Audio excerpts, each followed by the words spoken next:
Hyderabad LB స్టేడియంలో yoga day సన్నాహక కార్యక్రమాలను ప్రారంభించిన కేంద్ర మంత్రి కిషన్ రెడ్డి ప్రస్తుతం మాట్లాడుతున్నారు. హైదరాబాద్ ఎల్బీ స్టేడియంలో యోగా డే సన్నాహక కార్యక్రమాలను ప్రారంభించిన కేంద్ర మంత్రి కిషన్ రెడ్డి ప్రస్తుతం మాట్లాడుతున్నారు. లైవ్ చూద్దాం.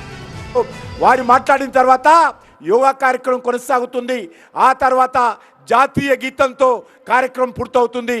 కాబట్టి అందరూ కూడా ఆ దిశలో సహకరించాల్సిందిగా కోరుకుంటూ వాలంటీర్స్ అందరూ కూడా యోగా చేయించాల్సిందిగా ఈ యొక్క డెమోన్స్ట్రేషన్ ప్రారంభమైన తర్వాత ఎక్కడికక్కడ యోగా చేయాల్సిందిగా కోరుకుంటూ సెలవు తీసుకుంటున్నాను. ఈ సందర్భంగా యోగా సంఘాలకు, విద్యా సంస్థలకు, వివిధ కేంద్ర ప్రభుత్వ, రాష్ట్ర ప్రభుత్వ వివిధ డిపార్ట్మెంట్స్కు, అధికారులకు, వేదిక మీద ఉన్నటువంటి గౌరవ పెద్దలందరూ కూడా ధన్యవాదాలు తెలియజేస్తూ సెలవు తీసుకుంటున్నాను. భారత్ మాతాకి, భారత్ మాతాకి, వందే వందే, జై హింద్.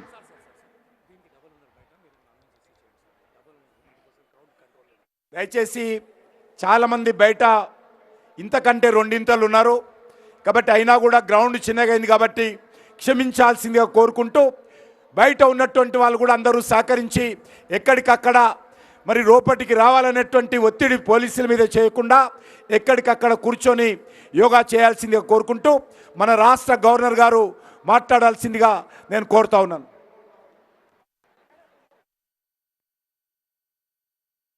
అందరూ కూడా యోగా చేయాలి. వేదిక రైట్ సైడ్ ఉన్నటువంటి వాళ్ళు కూడా వెనక సైడు మీరు అడ్జస్ట్ చేసుకొని అందరు కూడా, శిల్ప గారు ఎవరెవరు అందరూ కూడా మీరు కూర్చోండి. ఎక్కడైతే గ్యాలరీలో ఉన్నటువంటి వాళ్ళు కూడా దయచేసి కూర్చొని కూడా యోగా చేయొచ్చు. యోగాలో ఒక భాగము మనం బాగా మన గొంతు కూడా మరి ఎక్సర్సైజ్ చేయాలి. కాబట్టి అందరూ కూడా నాతో పాటు చెప్పాలి, భారత్ మాతాకి. రెండు చేతులు ఎత్తాలి. రెండు చేతులు ఎత్తడం కూడా యోగానే. భారత్.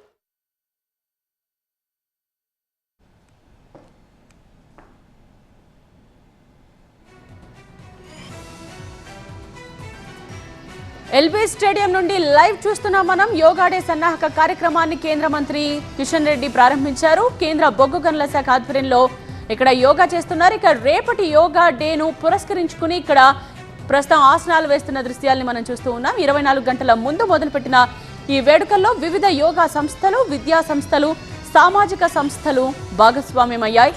బీజేపీ కార్యకర్తలు, ఆర్మీ అధికారులు, యువత పెద్ద సంఖ్యలో పాల్గొన్నారు. రేపు ఇక్కడే వేలాది మందితో యోగా డే గ్రాండ్ గా నిర్వహించనున్నారు. ఇందుకోసం యోగా జేఏసీని కూడా ఏర్పాటు చేశారు.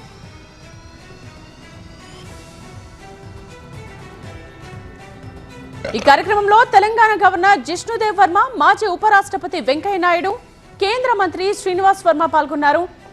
ప్రస్తుతం గవర్నర్ మాట్లాడుతున్నారు. లైవ్ చూద్దాం. And purpose to celebrate yoga, a timeless gift from India to the world. The theme this year is One World, One Health. Resonates deeply within all of us. It reminds us that personal well-being and planetary health are deeply interlinked.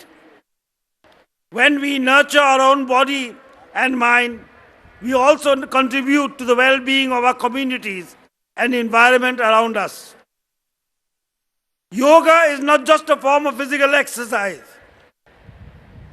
It is a way of life, a journey towards inner peace, discipline and harmony.